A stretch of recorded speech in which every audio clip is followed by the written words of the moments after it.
Alright. It's going Alright. down. I'm yelling Ingen timber. intro. Nej, det var Du må finde ud intro. af det. It's going down, okay. It's going down, Johannes. Alright, så det velkommen. Velkommen alle. Hvad fuck hedder vi? Hvad fuck var det? Crunk and Zephyr. Alle Crunk and Zephyr fans. Det er mig! Hvem er du, Johannes? Hvilken en er du? Er du en Crunker eller en Zephyr? Vil du være den... Jeg er den højere, så det er mig, der skal være Crunk, I guess. Jeg er Zephyr. Velkommen alle Crunker og Zephyr. Crunkers og Zephyrs. Shimon er her også. Shimon er her også i dag. Yep. Det er ham, der laver vores fantastiske covers. Jeg ved ikke, om vi kan se det. I dag reviewer vi, eller vi laver en lyric by lyric Deep dive. i It's Going Down, I'm Yelling Timber. Ja, så Timber er Pitbull. Timber er Pitbull. Og Kesha. Fra The Hit 2014? Noget af den stil. 2012 album. Undskyld. Global Warming. Sådan set, Johannes. Det var en EP. Undskyld. Ja. Wait, what? Den virkede meget lang. Det er fordi, det er en deluxe edition. Holy shit, sikke en EP. Ja. Så vi har skrevet en lyric by lyric deep dive ved det her cinematic masterpiece. Alright, vi starter ud på hårdt. It's going down, I am yelling timber. Alright. Mine tanker her. Jeg tænker, Pitbull signifier, at der er, altså selvfølgelig noget falder ned. Og jeg tænker, han... Noget falder ned. Ja, det er Kesha, der synger den del, sådan set. Kesha vil prøve at signalere til os, at verden er ved at gå ned. Global warming. Meltdown. Og så Meltdown. It's going down. Ja, I'm yelling timber, fordi timber er det, man siger, der træer falder. Og fordi vi fælder så mange træer, og der er global warming. Obviously. Så, ja, præcis. Og så I'm yelling timber, fordi det er Kesha og Pitbull sammen, der prøver at send the message ud til os. Jeg tror Kesha yeller. Hun siger I'm yelling timber. Det er fordi at hun yeller timber, fordi Pitbull allerede har sådan, han har allerede signified at den her global warming, det her meltdown der sker ved hele sit EP navn, hele sit EP koncept. Det her med at it's going down, altså. Også Pitbulls presence betyder at det går ned. Shit's about to get real. Det er double entendre. Egentlig kan en triple entendre, fordi det er også her, hvor beatet begynder. The beat's going. It's going down. Okay, næste line. You better move, you better dance. You better move. Beatet mover. Sangen mover. Træet falder. Du er nødt til at bevæge dig væk fra træet. Allerede endnu en double entendre. Straight on top af den triple entendre, vi lige har fået. Altså... Og så... Det er you better... Mr. 3 og 5. Der kunne... Det er obviously ham, der har skrevet Keshas lyrics. Hun kunne ikke selv. Ja, altså, nothing against Kesha, men hun er en meget simpel pop-kunstner. Hun er ikke en lyrical genius, like Mr. 3 og 5, Mr. Worldwide. You better dance. Du har bare danse. Fordi Pitbulls presence tvinger dig. Du kan ikke undgå det. Pitbull, hvad fuck kigger anti-furry simpelthen? Fortsæt med jeres review. Vi ignorerer. Se, selvom det hele er ved at gå dårligt på grund af global warming, Pitbull siger til os, at det er så muligt at enjoy sit liv. Så dans hvis du kan. Dans til mig, Mr. Worldwide. Dans til Mr. Worldwide, Mr. 305. Hell yeah. Let's make a night you won't remember. Se. Okay, normalt når man siger det, så hentyder man jo til alkohol, fordi man får et blackout. Hvad Pitbull prøver at sige her, er at hvis hele verden går under... Ja, præcis. Så kan du ikke huske noget. Man kan ikke huske det. Hvem kan huske Big Bang? Præcis. Kan du huske sidste gang jorden eksploderede? Nej. Obviously. Hvis der er nogen, der kunne, så er det nok Pitbull. Så er det nok Pitbull. Det er op til interpretation. Men det er derfor, han siger, you won't remember. Ikke I won't remember. Eller igen, Kesha siger det. Ja, det er ham, der skrev det, obviously. I'll be the one you won't forget. Obviously glemmer man ikke Pitbull. Obviously glemmer man ikke Kesha. Kesha har lavet Backstabber, Pitbull har lavet Pitbull. Ja. Se, okay, det her det er sådan en af de lidt mere simple linjer, men du ved, det er direkte, man Det er ved, direkte, hvad det betyder. Man det- glemmer ikke Pitbull.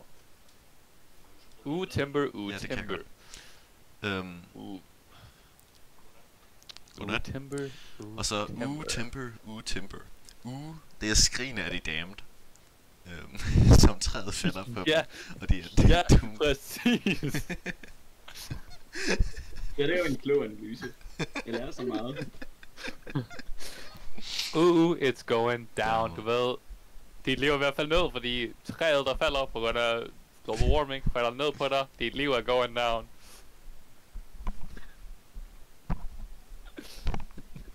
Og så har vi Timber igen. Ja, det er det samme, men du ved, Der skal være en hook. der skal være en hook. Du ved, altså hvis Mr. Worldwide bare ville lave simple poetry, så ville han gøre det. Han kunne sagtens.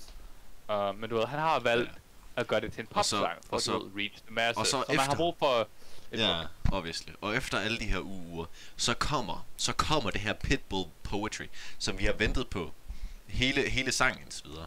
The bigger they are, the harder they fall. Det her er en klassisk linje, som de fleste mennesker kender, men måden Pitbull siger det på her er, jorden, stor planet. The bigger they are, the harder they fall. Og menneskeheden er den største sådan udviklede race på den her planet, og vi falder hårdt direkte ned. Altså. Ja, det er rimelig skræmmende. Og selvfølgelig også den klassiske mening med the bigger they are, the harder they fall, som bare en reference til den her linje. Også en reference til det tidligere nævnte træ, når de siger it's going down, I'm yelling timber. Wow. Også en reference til it's going down i den måde it's going down med dansen. The bigger they are, the harder fall. Det betyder Pitbull er en kæmpe stjerne. Når han er i festen, fuck Simon, når han er i festen, så går det down, og det går down, og det går hårdt, og det går crazy. Det gør det virkelig. This biggity boy is a diggity dog. Og se, jeg må adminde her, den her linje er måske lidt above mig. Jeg er ikke helt sikker på, hvad han gør det svært mener, for os. Han gør det virkelig svært for os. Altså, vi prøver vores bedste her. Det betyder ikke, at vi kan interpret alle linjerne. The spiggity boy is a diggity dog. Jamen, hun er jo ofte et skældsord. Som man bruger til at snakke om folk, der er negativt. Folk, man ikke rigtig stoler på. Og her snakker han tydeligvis jeg tror, han snakker om sig selv. De ultra-rige i verden, som ikke gør deres indsats for at stoppe klimaforandringer. Det har Simon en diggity dog. Simon har også, altså. Det er Simon assist. Men jeg tror også, når han siger this biggity boy, han mener selvfølgelig sig selv. This biggity boy. Han er den største hund i verden. Det er derfor han også er en diggity dog. Og han er også en hund på måden han går down på kvinder på. Og så er der selvfølgelig også. Og det er selvfølgelig en reference til I'm going down eller it's going down. Okay. Og det med at I'm yelling, obviously en reference til Pitbulls crazy sex drive. Præcis. Måske så er det at du ved, og se, Pitbull er måske også inspireret af Big Boy fra Outcast med Big Boy. Men det er lidt ikke helt sikkert. Men altså, det her med hans sex drive, man kan tydeligvis se det i hans næste linje. I have him like Miley Cyrus, clothes off. Wow. This biggity boy's a diggity dog. I have him like Miley Cyrus, clothes off. Han refererer til, hvordan han doggy-styler de her kvinder. med deres konsent selvfølgelig. Med deres konsent. Fordi Pitbull vil aldrig gøre det uden. Selvfølgelig vil han ikke det. Hvordan var det Miley Cyrus mistede sit tøj? Hun var naked i Wrecking Ball vi Nå ja. Twerking in their bras and thongs. Timber. Den er også lidt for avanceret for os, tror jeg.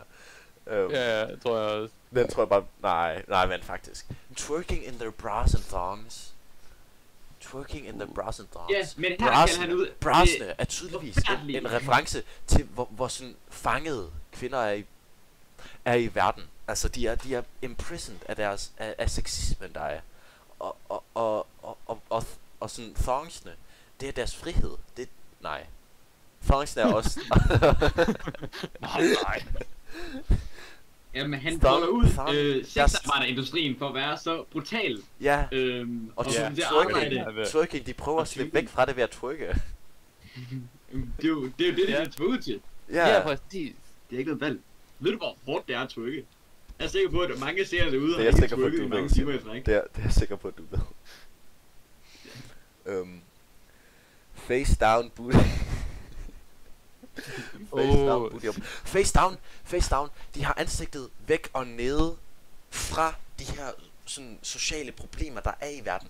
Ja. De ser det ikke, fordi de har travlt med at overleve, fordi de bliver tvunget af sexwork. Wow. Det er også derfor deres booty op. Her. To be fair, min booty vil også være op, hvis jeg så Pitbull. Det er rigtigt nok, men vi kan vælge at sige, at her snakker han ikke om kvinder iblandt ham, men bare sådan generelt. Fordi selvfølgelig, hvis nogen kvinder ever så Pitbull, de vil gå crazy. Men Yeah. That's the way we like the world. That's the way we like to what? That's the way we like to what? Det står for mig. Nå, det er det, der står for mig. For mig så er that's the way we like the world. What? Hvad kigger du på? Spotify. Jeg søgte på Google. Okay. Lad os tage Google. That's the way we like to what? Timber. Det giver også mere mening på på Google. Yeah.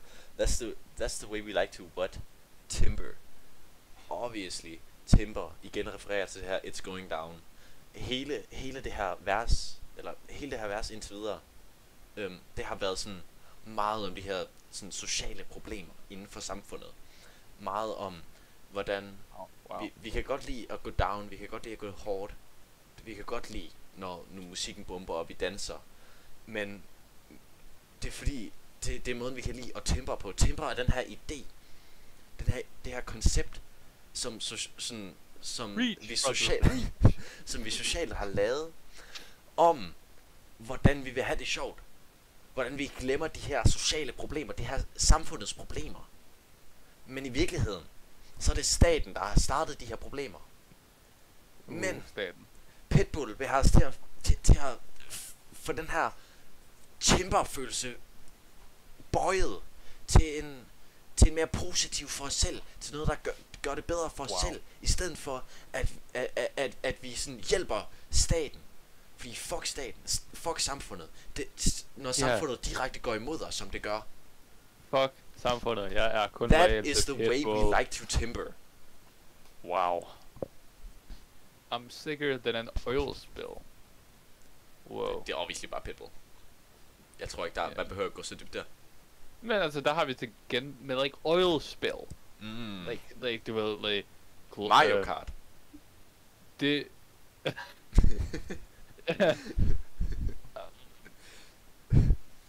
jeg snakker om like waste i like naturen, men det ved kan jo også godt være Mario Kart. Den har jeg ikke engang tænkt over. Ja, selvfølgelig. Det er også et meltdown. Hvad altså sådan I bliver lige rykket. Sådan altså meltdown. Det er jo obviously hele det her meltdown, det er på grund af oil spills. Ja, det er virkelig. Det er altså, virkelig. Det her er jo en klimasang. Præcis. Det er bare disguise som begge jeres videoer. Hvordan gør du det? Jeg tog et show. Jeg klikkede bare sådan. I stedet for at klikke på en, så klikkede jeg bare ud, og så er dem begge aktiveret. Kan de så også se min stream? Ja. Wow. Ja. Jeg håber de ser, at jeg gjorde den tænder lidt gulere. Jeg var næsten. Hvorfor du gør det? Swing your body round and round into the night. It's going down. She says she won't, but I bet you will. Timber. Ja, fordi hun siger, at hun er imod de her samfundsnormer. Hun er imod det som er sat op for hende. she says she won't, men gruppepresset omkring hende får hende til at Timber stadig.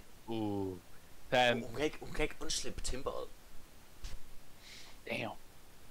Swing your partner round and round. Into the night it's going down. Obviously det en reference til, hvordan jorden spinner. Okay, Så snakker du bare videre. Jeg tænker sådan, at for at vi kan overkomme de her social issues, så er vi nødt til at swing med vores partner, vi er nødt til at arbejde sammen. Men det kan jeg også godt se, Ja, det er tydeligvis en double entendre. Ja, Det er også, swing your partner around, det er en triple entendre. Det er også en reference til, altså sådan, måden, hvordan de danser på, under den her Timber. Sandt. End of the night, it's going down. Global warming, it's gonna be the end of the night, the end of the world. Men også solen, der går ned, når vi sådan spinner rundt, når jorden spinner rundt. Oh my god, hvordan så jeg ikke den? Wow. Wow. Og så, igen, det er en popsang. Han gør det igen og igen. Eller nej, faktisk, endnu en linje. One more shot, it's going down. Another round. Altså, at hver dag, så tager vi det her onde shot af at ødelægge vores planet.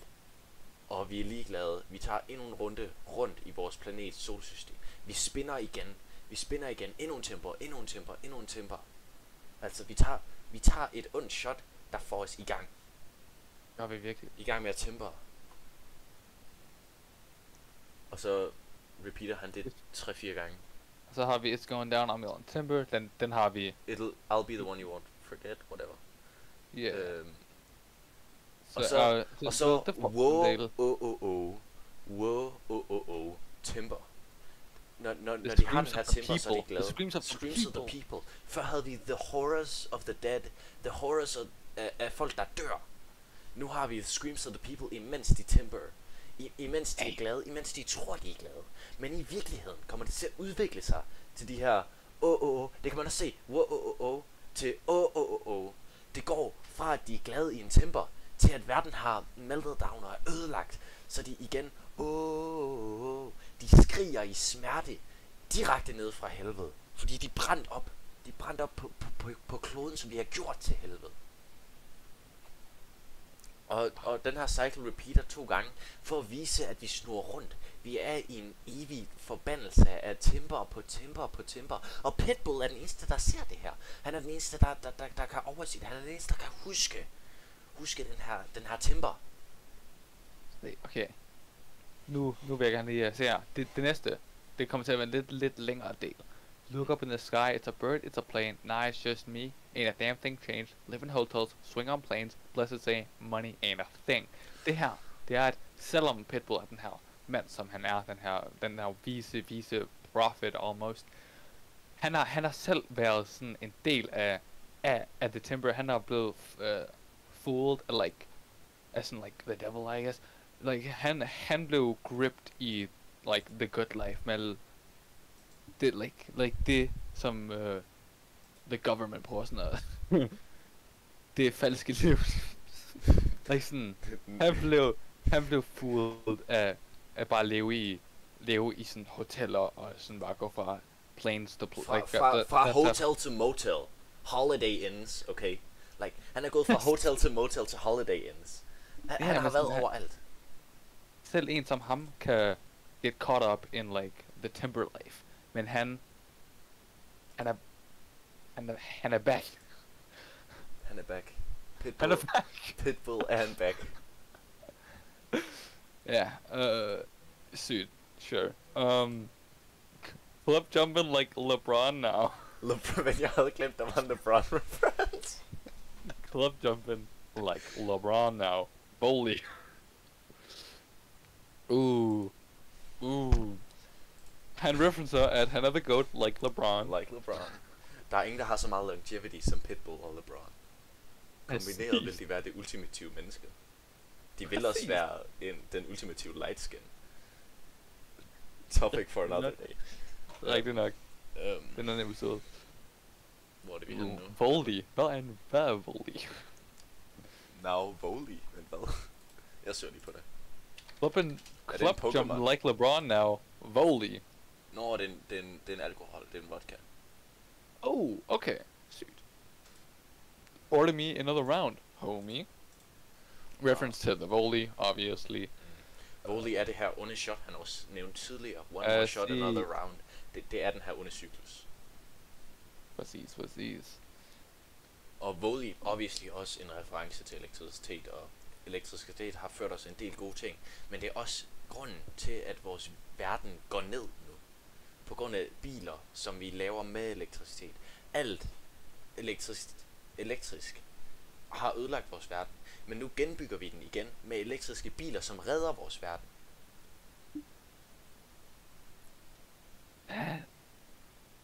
We are about to climb. Wow. Wow. Wow. Why? We are about to climb. Why? Because it's About to go down. Endnu Der er en mange ting, timber. Endnu en gang der- slutter vi et vers på endnu en timber. Wow. It's about to go down. Der er mange ting, der er about to go down. Like the beat, or like the clubs, or like Pitbull. the evil shots. Men også bare the world in general. Because of global warming. Præcis. Wow, Og We Are About To Climb. Obviously, hver gang Pitbull udgiver noget som helst musik, går han hele vejen op. Nummer 1 hver gang. Det Yeah. er et fakta, du kan søge på det. Ja, præcis. Har Pitbull og så nogensinde også- gået under nummer 1? Nej. Så We Are About To Climb, det er også sådan, at selv igennem de hårdeste tider, selv hvis Pitbull rammer like the lowest of the lows, guess what? He climbing back up, Det er, også, baby. det er også derfor, han er der det der why. Fordi folk spørger ham, hvorfor han nogensinde vil prøve at climbe. De forstår ham ikke. De forstår ikke Pitbull mindsetet. De er fanget i en timber af at være onde mod Pitbull. Fordi de ikke forstår ham. De forstår ikke hans geni. De forstår ikke hans climb, hans grind, hans LeBron grind. Fra Akron, Ohio, til the Lakers. Fra Pitbull til Pitbull. Man kan ikke gå højere op. Resten af sangen er bare noget, vi allerede har kigget på. Analyseret. Men like, wow, sikke et masterpiece. Sikke en, Sikkert masterpiece. jeg vil sige, det var Pitbulls magnum opus, men like, det er kind of hans standard, hvilket er det Ja. lille. Altså, Wow. den her linje har engang, den her sang har engang linjen. Me not work hard, take a picture of that with a Kodak. Oh. Or better yet, go to Times Square, take a picture of me with a Kodak. Den absolut fantastiske linje kommer vi til en anden gang, fordi wow, like den linje i sig Tak selv. for at lytte til vores den 22 minutters frame om den her sang.